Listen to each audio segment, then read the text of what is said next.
et bienvenue dans la chaîne Mathématiques Sciences. Aujourd'hui, je vais présenter et expliquer une nouvelle vidéo. Donc, c'est une vidéo tout simplement pour les premières, spécialité mathématiques, et on va s'entraîner encore une fois à calculer des produits scalaires.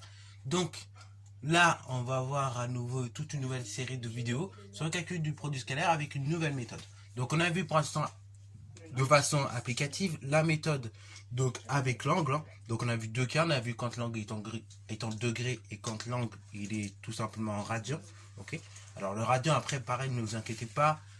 Là retenez juste pour le moment que quand l'angle est en degrés, on utilise un mode degré de la calculatrice, et quand l'angle est en radian, on utilise le mode comment ça s'appelle radian de la calculatrice. Vous n'êtes pas obligé d'apprendre le tableau que j'avais énoncé dans la dernière vidéo, puisque j'en expliquerai donc tout simplement sa construction et son utilité dans le chapitre sur la trigonométrie.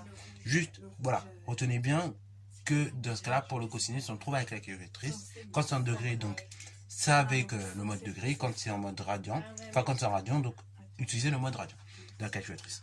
Là, on va voir une nouvelle méthode pour calculer un produit scalaire. Donc, on donne un triangle ABC tel que la longueur AB égale 3, la longueur BC égale 5 et la longueur CA égale 8. Calculer AB scalaire BC. Donc là, pareil, vous pouvez mettre la vidéo en pause pour ce faire. Ensuite, on va tout simplement corriger. Sur ce donc, correction.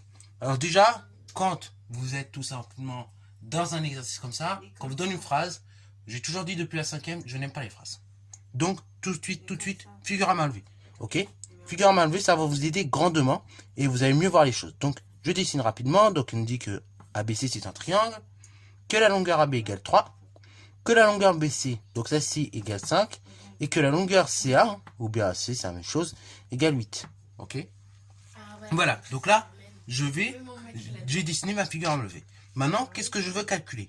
Je veux calculer mon produit scalaire, donc AB, scalaire, tout simplement BC. Bon, là, vu la configuration, c'est pas forcément évident de voir quelle formule on va utiliser. Donc déjà, premièrement, est-ce que je peux utiliser les formules avec les angles? Est-ce qu'on donne une mesure d'angle? Là, pour l'instant, non, on ne donne pas de mesure d'angle. Et actuellement, on ne connaît pas de formule pour déterminer une mesure d'angle et après, éventuellement, réutiliser le produit scalaire. Donc, pour l'instant, pas possible. Après, également, est-ce que je peux éventuellement utiliser la formule avec le projeté orthogonal? Bon, pourquoi pas, mais si je projette un point sur une droite, je ne vais pas obtenir la longueur qu'il me faudra. Donc, ça ne marchera pas non plus. Troisième cas, est-ce que je peux utiliser la formule avec le repère? Non, bien évidemment, non. Là, nous ne sommes pas dans un repère, nous n'avons pas de coordonnées, donc ça va être compliqué. Donc, quatrième solution possible, c'est celle avec justement les normes. Donc, si je prends deux vecteurs U et V, donc U scalaire V, c'est égal d'une part norme de U, enfin un demi de la norme de U au carré, plus la norme de V au carré, moins la norme de U moins V au carré. Attention. Cette formule, on va l'utiliser seulement si les vecteurs U et V, on ne peut pas directement les additionner avec la relation de Charles. Sinon, il y a l'autre formule, donc la seconde, qui est sa jumelle. Voilà, donc U scalaire V est égal à 1 demi de la norme de U plus V au carré, moins la norme de U au carré, moins la norme de V au carré. Alors là, est-ce que vecteur AB et vecteur BC, je peux additionner avec la relation de Charles? On va essayer. Là, il faut tenter. Donc, vecteur AB. Donc ça, pareil. C'est quelque chose que vous pouvez faire au brouillon pour voir. Donc, vecteur AB plus vecteur BC. Bon, on a le droit de permuter si on veut. Ok. Donc, mais on peut laisser comme ça. Là, vous voyez, donc vecteur AB et vecteur BC. Donc, on voit que le B, c'est la fin du premier. C'est le début du second. Donc, à la fin, je vais obtenir le début du premier et la fin du second. Donc, je vais obtenir vecteur AC. Donc là, c'est possible. On a utilisé la relation de Charles pour additionner mes vecteurs. Vecteur AB plus vecteur BC est égal vecteur AC. Ok, bravo. La fin du premier, j'élimine la fin du premier et le début du second. Et ainsi, donc, je dois obtenir le début du premier et la fin du second. Donc, en vecteur bilan, vecteur final.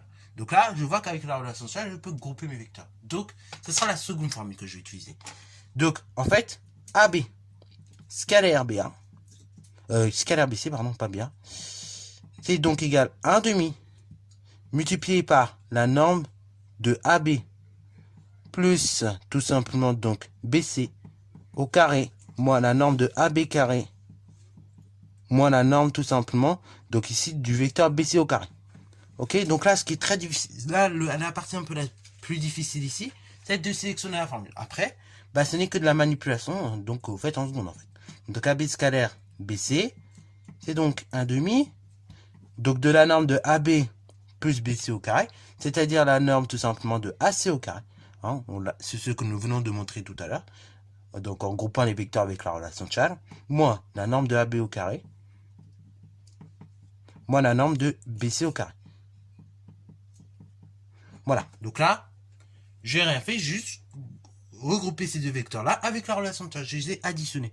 Alors pareil, c'est des vecteurs, donc je n'oublie pas les flèches, ok? Ça fait très mal. Il y en a, ils font ça. Malheureusement, en tant que prof de maths, et les profs de maths en général, ils vont tout simplement vous supprimer des points. Ok, vous n'allez pas perdre tous vos points, le raisonnement était bon, mais ils vont vous supprimer des points. Donc faites bien attention, n'oubliez pas ces flèches. C'est très important en mathématiques. Donc ainsi, ça ne donne que AB scalaire BC est donc égal à 1 demi de la norme de AC, c'est-à-dire la longueur AC au carré, moins donc la norme de AB au carré, c'est-à-dire la longueur AB carré, moins donc tout simplement la norme de BC au carré, la longueur BC carré. AB scalaire BC, c'est donc égal à la chose suivante, 1 demi, et donc là, je vais remplacer par toutes les données numériques que j'ai. Donc la longueur AC c'est 8, donc AC carré, c'est 8 au carré. La longueur AB, c'est celle-ci, hein. Donc la longueur AB, c'est 3, donc la longueur AB carré, c'est 3 au carré. Moi, la longueur BC, donc la longueur BC, c'est 5, donc BC au carré, 5 au carré. Si je réduis, donc là on peut faire sa tête, hein, AB scalaire BC, hein, ça a juste coûté un peu plus de place, mais c'est pas grave. C'est donc égal à 1 demi fois 8 au carré, 64, moins 3 au carré, 9, moins 5 au carré, 25. Si j'effectue le calcul, donc AB scalaire BC, donc là ça se fait très rapidement, ça fait donc 1 demi multiplié par 30. Ok, roule. 64 moins 9, il se trouve que ça fait 55. 55 moins 25, 30. 1 demi fois 30, c'est la moitié de 30. Hein. Donc AB scalaire BC égale 15.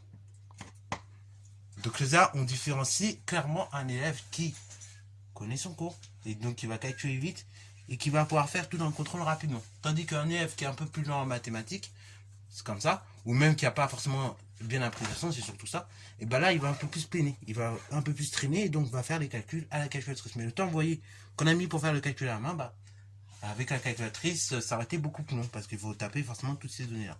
Ok, vous. Donc, voilà, ça c'est tout pour cette vidéo.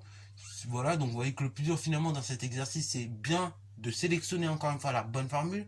Après, le reste c'est que de la manipulation, hein, relation de Chasles, pour grouper les deux vecteurs. Ok, voilà.